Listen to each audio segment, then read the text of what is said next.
मंच पर उपस्थित आज के कार्यक्रम के सभी अतिथिगण और उपस्थित सभी भाई और बहनों,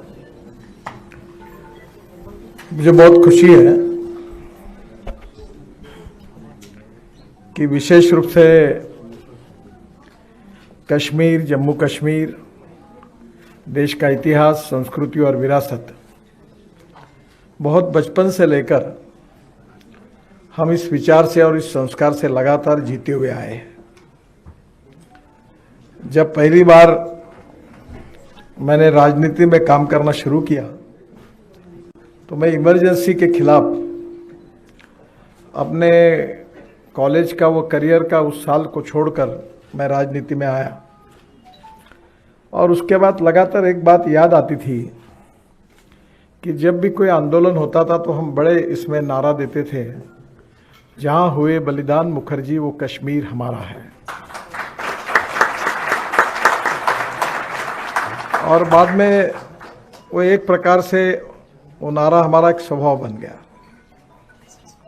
और मुझे याद है कि पठानकोट में जब डॉक्टर श्यामा प्रसाद मुखर्जी के एक प्रतिमा का अनावरण हुआ तो वहाँ सरसंघचालक भी थे, अडवाणी जी भी थे और मैं उस समय बीजेपी का अध्यक्ष था। तो स्वाभाविक रूप से यह इतिहास हमारे लिए एक प्रेरणा का स्रोत रहा। बार बार ये इस बात को भी दोहराते, कश्मीर हो या गुवाहाटी, अपना देश अपनी माटी, अलग भाषा अलग वेश फिर भी हमारा एक देश। तो स्वाभाविक रूप से हमारे विचारों के अनुरूप हम लगातार इस बात को दोहराते रहे और इसलिए हमारे खून में ये कश्मीर का इतिहास जो है वो सबके लिए एक संवेदनशील मन को जगाने वाला है। मैं विशेष रूप से विवेक अग्निहोत्री जी को बहुत बहुत धन्यवाद दूंगा कि इतिहास, संस्कृति और विरासत, हमारी भूतकाल का जो इतिहास है ये वर्तमान काल में हमें बहुत कुछ सिखाता है। और सबसे इम्पॉर्टेंट चीज़ है कि जो भूतकाल होता है, जो वर्तमान काल में हम उसका अध्ययन करते तो भविष्य को निर्माण करने के लिए वो हमें विजन भी देता है और विचार भी देता है। तो मुझे बीच में हमारे देश में इतिहास जो था वो सही इतिहास लोगों तक जा नहीं रहा था। इसके भी अनेक कारण हैं और मुझे लगता है कि इन सब बातों का विचार निश्चित रूप से होगा, क्योंकि सच को छुपाया नहीं जा सकता। और इसलिए विवेक जी ने जिस प्रकार से इस इतिहास का संकलन करके ये जो फिल्म बनाई है, ये नई जनरेशन को एक नई दिशा जगाने वाली बात है। और ये जो सही इतिहास है वो लोगों के सामने लाने का उन्होंने काम किया है। आप सबको पता ही है कि सेक्युलर शब्द जो होता है इसका डिक्शनरी मीनिंग धर्मनिरपेक्षता नहीं है। इसका इंग्लिश डिक्शनरी में मीनिंग है सर्वधर्म समभाव। पर दुर्भाग्यवश धर्मनिरपेक्षता ये पैरेलल अर्थ लगाकर इसको जो इंटरप्रिटेशन देश में किया गया उसके कारण काफ़ी बड़ी समस्याएं खड़ी हुई। और कश्मीर कितना सुंदर है ये तो अभी मैं भी अनुभव कर रहा हूँ। हम लद्दाख और लेह के बीच में एक झोजिला टनल बना रहे हैं जो आशिया की सबसे बड़ी टनल है। और पहली बार जब मैं वहाँ गया और मुझे कारगिल के नीचे में वो जो टनल का निर्माण कार्य चल रहा था, तब मैंने जो वहाँ की परिस्थिति देखी तब मेरे मुख से ऐसा निकल गया कि ये तो स्विट्जरलैंड से ही कई गुना अच्छा है। और उसके बाद एक झेड़मोर भी टनल है और वहीं से लद्दाख लेह को जाकर लद्दाख लेह से मनाली तक भी हम 4 टनल बना रहे हैं। तो अटल टनल बनने के कारण जो 3.5 घंटा रोहतांग बाईपास पर लगता था तो अभी वो 9 मिनट में होता है। और वहाँ से निकलकर लद्दाख लेह कर आते हुए 4 टनल बना रहे हैं। और उसके बाद स्वाभाविक रूप से झोजिला में आएंगे और झोजिला से झेड़मोर टनल का भी उद्घाटन करने के लिए मैं भी 3-4 महीने में जाने वाला हूँ, वो भी पूरी हुई है। और वहाँ से श्रीनगर आएंगे और श्रीनगर से आते हुए बीच में दिल्ली कटरा एक्सप्रेस हाईवे का काम भी जोरों में शुरू है। तो वो श्रीनगर से 8 घंटे में दिल्ली और कटरा से 6 घंटे में दिल्ली। और विशेष रूप से ये रोड दिल्ली आएगा तो दिल्ली मुंबई हाईवे को जुड़ेगा, तो दिल्ली से 12 घंटे में मुंबई। तो ये जो कनेक्टिविटी होगी, ये कश्मीर में बहुत लोग जाएंगे इससे, क्योंकि कश्मीर में लोग जाने का, अगर हमारा इंफ्रास्ट्रक्चर अच्छा होगा तो बहुत जाएंगे। और नदियां भी बहुत सुंदर है, पर दुर्भाग्यवश इतिहास के कारण, अभी मैं जब वाटर रिसोर्सेस मंत्री था तो उस समय भारत और पाकिस्तान डिवीजन होने के बाद 3 नदियां हमको मिली और 3 पाकिस्तान को मिली। हमारे यहाँ पंजाब और हरियाणा में और अनेक राज्यों में पानी के विवाद है। ये देखो कैसी विडंबना। इसीलिए इतिहास सही अर्थ में जाएगा तो हमें ज़्यादा उपयोग होगा। तो मैंने हमारे अधिकारियों को पूछा कि ये जो 3 नदियों का पानी हमारा है, ये पानी पाकिस्तान क्यों जा रहा है? तो मैंने उस समय करीब 1970 से पंजाब, हरियाणा, उत्तराखंड, हिमाचल, राजस्थान और उत्तर प्रदेश, कहीं दिल्ली, खूब विवाद थे। तो ऐसे टोटल 17 सब विषय थे कि जो राज्यों में झगड़े थे, एक दूसरे से बात नहीं करते थे। तो मैंने सब मुख्यमंत्रियों को बुलाता था और मैं बोलता था, दरवाजा बंद किया है मैंने, जब तक तुम सोल्यूशन नहीं निकालोगे मैं दरवाजा नहीं खोलूंगा।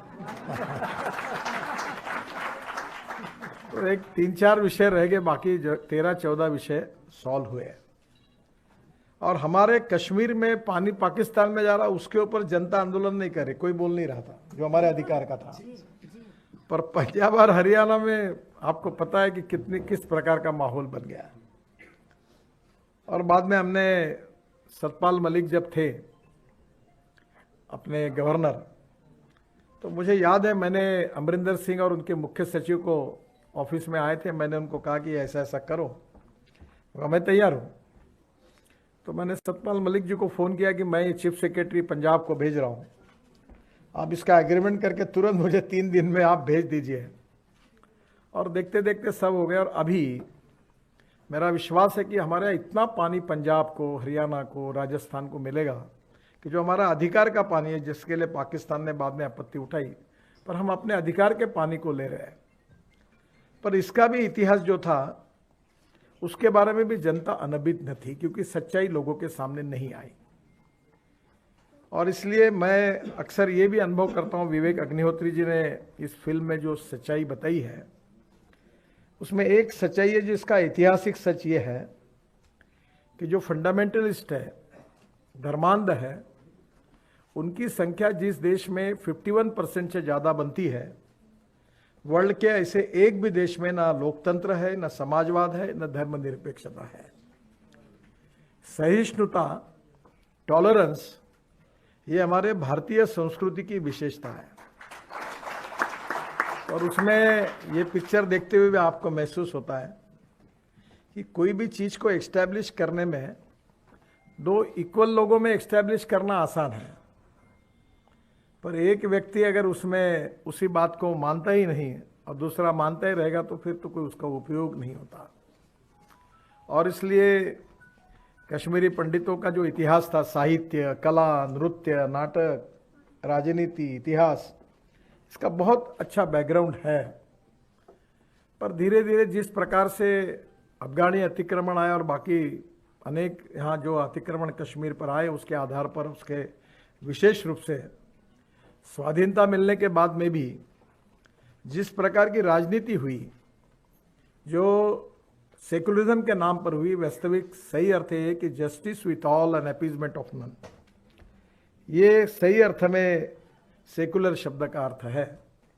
पर जो अन्याय हुए, अत्याचार हुए, लोगों को वहाँ से जाना पड़ा, एक मानवीय इतिहास था। और मानवीय मूल्य जो है, जीवन मूल्य, हमारे हिंदू समाज के, भारतीय समाज की एक विशेषता रही और उसके लिए बहुत बड़ा इतिहास भी है। और इसके आधार पर इस इतिहास का वर्णन कश्मीर के, विशेष रूप से कश्मीरी पंडितों का जो इतिहास था और उसके साथ जो उनके साथ अन्याय हुआ, वो जो सच्चाई का इतिहास है, वो विवेक अग्निहोत्री जी ने पहली बार बहुत प्रभावी रूप से देश के सामने रखा है। और मैं बहुत खुश हूँ कि इस कारण सही में जो इतिहास की सच्चाई थी वो लोगों तक उन्होंने पहुंचाई है। मैं आज केवल इसीलिए आया हूं कि मुझे भी ये मैं नम्रतापूर्वक मुझे मान्य करने में कोई अड़चन नहीं होती कि जो इतिहास जो बातें हमने देखी थी, हम जो समझते थे, उससे भी आगे जाकर बहुत सी सच्चाई इससे हमको देखने के लिए मिली। जो हमारा राष्ट्रवाद हमारा आत्मा है, नेशनलिज्म, और मैं भारतीय जनता पार्टी का अध्यक्ष था तो हमारे कार्यालय के बाहर हमने लिखा था राष्ट्रवाद, राष्ट्र की सर्वांगीण उन्नति और विकास, अभी भी लिखा हुआ है। और दूसरी बात थी गुड गवर्नेंस एंड डेवलपमेंट, और तीसरी बात थी जो सामाजिक आर्थिक शैक्षणिक रूप से पिछड़े हुए हैं उनको हम दरिद्र नारायण मानकर उनका कल्याण करें, उनको रोटी कपड़ा मकान मिले, तभी हमारा सपना पूरा होगा। ये दीनदयाल जी का सोशियो इकोनॉमिक थिंकिंग अंत्योदय के नाम से, ये तीन बातें हमारे लिए बहुत ही महत्वपूर्ण थी। और इसलिए राष्ट्रवाद की सोच होने के कारण मोदी जी के नेतृत्व में हमारी सरकार ने राष्ट्रवाद से रिलेटेड कहीं किसी बात की चिंता न करते हुए, किसी के दबाव न आते हुए, विशुद्ध राष्ट्रवाद और पॉजिटिव सर्वधर्म समभाव, इसी के आधार पर हमने देश की समस्या और सभी प्रकार की नीतियों को बनाने का प्रयास किया।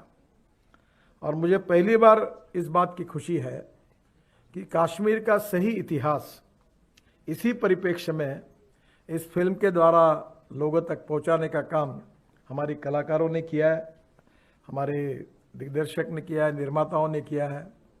मुझे काफ़ी इसके बारे में जब वो मिले तो मुझे बताया कि किस प्रकार से इस फिल्म की रचना हुई, किस प्रकार से सहयोग मिला। और आज एक सबसे अच्छी बात है कि इस समय ऐसा कुछ करते समय समाज में अगर आज अनुकूल वातावरण है तो जो लोग देख रहे हैं वो उसका एप्रिसिएशन कर रहे हैं, और जो शेडो सेक्युलरिस्ट है, जिनके मन में बहुत पहले से आपको पता है जिसका कि उस बारे में नाराज़गी होती है, तो उनका आज लोग महत्व नहीं दे रहे, सच्चाई को समझ रहे हैं। और ये पूरे आम लोगों तक ये पहुंचाने का काम विवेक जी और उनके टीम ने किया है। मैं आज के इस कार्यक्रम में उनको बहुत बहुत धन्यवाद देने के लिए, उनका अभिनंदन करने के लिए आया हूं। और निश्चित रूप से उनकी ये फिल्म आने वाले अनेक सालों तक मुझे लगता है कि हम सबको एक याद रहेगी। और सबसे इम्पोर्टेंट चीज़ है कि जो नई जनरेशन है उनको इसके बारे में ये इतिहास मालूम होने के कारण निश्चित रूप से आगे जिस बातों पर, जिस विचारों पर हम देश का निर्माण करना चाहते हैं, उन बातों को समाज में, लोगों में पहुंचाने के लिए इसका उपयोग भी होगा। मैं हृदय से उनको बहुत बहुत धन्यवाद देता हूं, अभिनंदन करता हूं और अपनी बात को समाप्त करता हूं। धन्यवाद।